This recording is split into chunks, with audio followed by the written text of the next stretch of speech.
Welcome to the show. I'm Danella, and here's what's happening now. Facebook's Cambridge Analytica data scandal. It's bigger than we thought.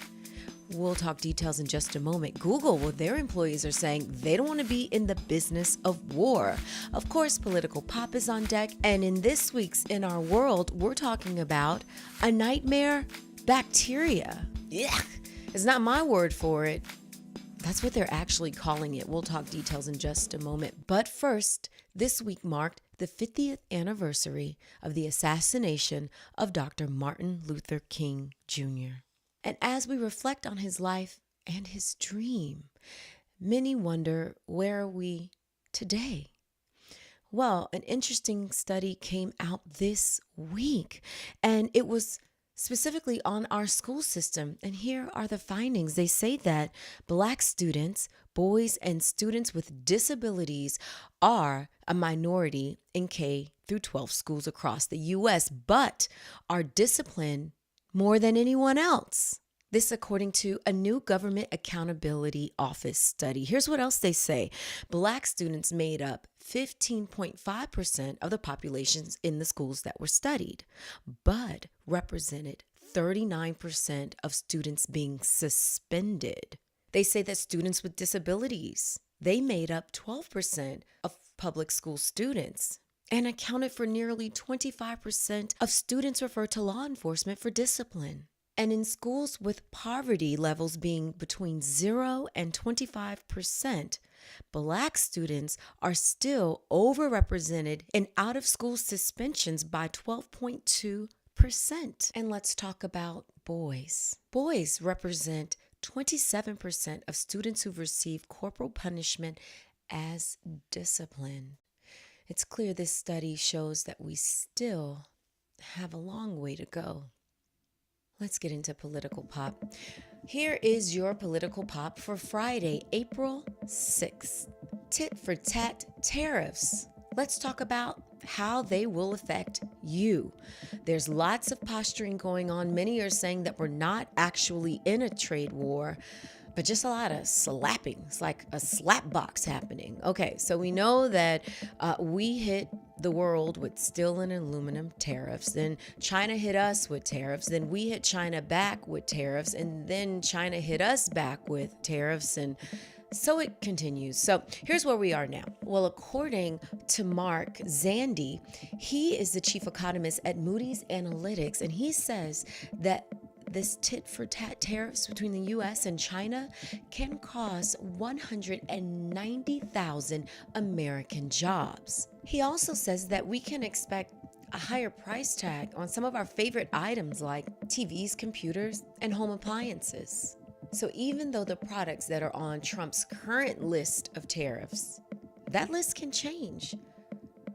But it's important to know that even if that list changes or stays the same, what will happen is that it will affect businesses that will then have to adjust their budget, change their prices, and who gets hurt?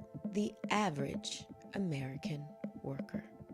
I'm Danella, and that was your political pop. All right, now let's talk Facebook. Everyone was waiting to hear some sort of response from Mark Zuckerberg. In fact, they were wondering, when is he actually going to go in and testify in front of Congress? Well, now he's doing a lot of press conferences talking about, in fact, he's going to testify in front of Congress next week. He's also saying this, it's worse than what we thought. So initially, it came out that 50 million people were affected. That's not the case. They're saying now that number is 87 million people. And Mark is saying, because we're on first name basis, that's how we roll. Mark is saying that he accepts responsibility. He says that what Facebook is going to do is change a lot in their privacy settings, as well as start notifying people whether their information was breached. And for folks on Tinder, you may have noticed this just a couple of days ago. You weren't able to access Tinder because of some of the privacy settings that they're changing now, specifically as it relates to third-party apps. So there will be a lot of changes, hopefully making us safer. So we'll jump from Facebook and head over to Google. Google employees are saying that they don't want to be involved in war. That's what they're saying. Here's the situation. So Google has been involved in some AI technology with the government, and their employees aren't happy about it. Here's what they're saying. They sent a letter to the CEO of Google saying this: Google should not be in the business of war and should pull out of the program. The program is called Project Maven, and it uses artificial intelligence to improve visual recognition. And thousands of Google employees have signed this letter, employees including senior engineers. Now, here's what Google said. Google's response was this: any military use of machine learning naturally raises valid concerns. We're actively engaged across the company in a comprehensive discussion of this important topic. So it means that they're just talking about it. Interesting. All right, now let's jump into In Our World. And this week we're talking about a nightmare bacteria. They're saying that more than 200 rare antibiotic resistant genes were found in what they're calling a nightmare bacteria. According to a vital signs report, this was released earlier this week by the CDC. Well, they say that 2 million Americans get infections from antibiotic resistance, and 23,000 people die from those infections each year. They say 1 in 10 cases, people infected with those germs spread the disease to apparently healthy people in hospitals, such as patients, doctors, or nurses. They say those folks, in turn, can act as silent carriers of the illness and infect others even if they don't become sick. People do not want to hear that, because especially if you're thinking about infectious diseases, you think symptoms. But some people, like doctors and nurses, they don't show symptoms at all. And so the big question is, how can we prevent these types of illnesses? Again, they're untreatable. Well, what they're saying is when you take antibiotics, really completing the antibiotics, because some people may take antibiotics and then stop the dose because they feel better. Well, that can mutate the bacteria. Well, what they really say is your strongest defense is really washing your hands, thoroughly washing your hands. Avoid touching your face and your nose and your mouth. That's the main thing we can do. It's important to note, though, that there were almost 4.1 million deaths from infectious diseases recorded in the U.S.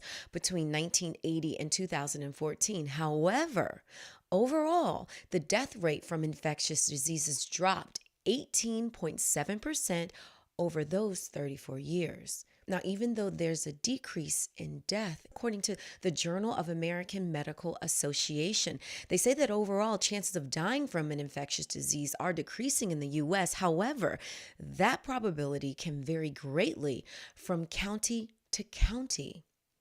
So it depends on where you live. In the meantime, it's important. Wash your hands, soap and water. Avoid touching your face and nose. Now let's get into some good news before we wrap up the show. So often there's just so much heaviness in the world that we don't really get to hear of these great things that are happening. How about a superhero pizza delivery guy? Would you believe that it really happened in the world? It did.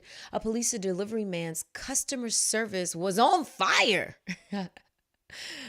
That was actually written by somebody else, but it was catchy, so I wanted to share it with you because it's literal. Yeah. So a Donato's pizza delivery driver, his name is Ralph Letner. He's going to deliver a pizza to a mobile home park in Kentucky. He arrives and literally it is on fire. So what does he do? He actually rushes inside, shuts off the breaker. He finds the homeowner and another person inside and saves them. That's crazy. The homeowner, Jesse Decker, says Letner is a hero who saved his home and his life. That's pretty cool. Parents drove me up to make sure that if there was something in need, you got to help out somebody, put your life on the line. That's pretty cool. And from a superhero pizza delivery guy, We'll go to a brainiac student. I don't know what we're going to call him, but he is a true star in his own right. So have you heard about this young superhero, Michael Brown, 17 years old? He was accepted into 20 colleges. And we're talking full rides, a full scholarship to 20 colleges, including his favorite, Stanford. His mom said that he always dreamed of going to Stanford, and now he can. For free. His mom said that he is her rainbow baby. She said that she lost her first 3 children to miscarriages and then was able to have him. She says that since the 6th grade, he was focused on his education. And listen to these numbers. He had a 4.6 GPA, was on extracurricular activities, as well as volunteered. Amazing. Congratulations to him. If you'd like to stay connected on social media, you can follow me at DanellaNOW, or you can email me, Danella@DanellaNOW.com. As always, thank you so much for joining the show. I hope you have an incredible weekend, and I will see you next week.